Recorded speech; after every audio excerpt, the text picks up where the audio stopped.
Halo teman-teman, di sini kita akan mempelajari materi listrik searah kelas 12 kurikulum 2013 semester 1. Pertama, pengertian listrik arus searah. Listrik arus searah atau direct current atau biasa yang disebut dengan DC adalah aliran elektron dari suatu titik yang energi potensialnya tinggi ke titik lain yang energi potensialnya lebih rendah. Kenapa harus elektron? Materi kelas 9 dulu mempelajari listrik statis. Yang bergerak aktif itu kan elektron, sedangkan proton yang bertahan di tengah inti, dan sedangkan elektron bergerak bebas. Arus searah ini yang dulunya arus positif yang mengalir dari ujung positif sumber arus listrik ke ujung negatifnya.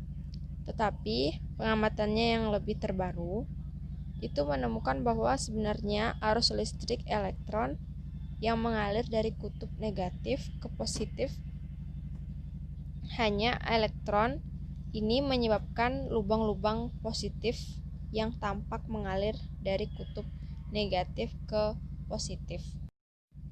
Arus yang banyak dipakai orang ialah arus bolak-balik alternating current atau AC. Contoh pemanfaatan arus searah atau direct current dalam kehidupan sehari-hari yaitu baterai, aki atau acu. Baterai pada umumnya biasa dipakai dalam bentuk remote TV atau jam dinding, dan pada aki biasanya pada kendaraan. Rumus dari listrik searah ini yaitu I sama dengan Q per T.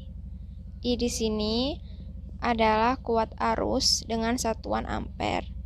Q adalah muatan listrik dengan satuan coulomb, dan T adalah waktu dengan satuan sekon. Contoh soal yang pertama, arus listrik sebesar 2,5 ampere mengalir pada pengantar selama 4 menit. Berapa muatan listriknya? Diketahui arus listrik atau I itu sama dengan 2,5 ampere dengan waktunya 4 menit. 4 menit itu kita ubah menjadikan sekon, yaitu dikali 60 hasilnya 240 sekon. Yang ditanya adalah muatan listriknya yaitu Q. Jadi penyelesaiannya rumusnya yaitu I sama dengan Q per T.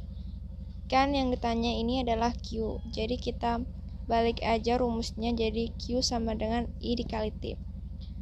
I sama dengan 2,5 dikali 240, jadi sama dengan 600 coulomb. Contoh soal kedua, banyaknya elektron yang mengalir pada suatu penghantar tiap menit jika kuat arusnya 0,8 ampere adalah, diketahui di sini kan penghantar tiap menit. Jadi 1 menit itu sama dengan 60 sekon dan kuat arusnya itu 0,8 ampere. Yang ditanya yaitu banyaknya elektron atau N. N itu sebenarnya seperti ini. Jadi penyelesaiannya N sama dengan Q per QE. QE di sini sama dengan 1,6 dikali 10 pangkat min 19. Jadi kita di sini mencari Q. Rumusnya Q sama dengan I dikali T. Jadi 0,8 dikali 60 yaitu 48 coulomb. Baru kita mencari N. Tadi sudah ketemu Q, kita masukkan 48 per 1,6 dikali 10 pangkat min 19. 48 itu dibagi 1,6 hasilnya 30 dikali 10 pangkat 19. Kenapa 19? Karena dia naik ke atas 10 pangkat min 19 tadi jadi positif. Jadi 3 kali 10 pangkat 20. 3 kali 10 pangkat 20 itu dari mana? 30 itu nolnya itu pindah ruas ke kanan. Jadi hasilnya itu 3 dikali 10 pangkat 20 elektron.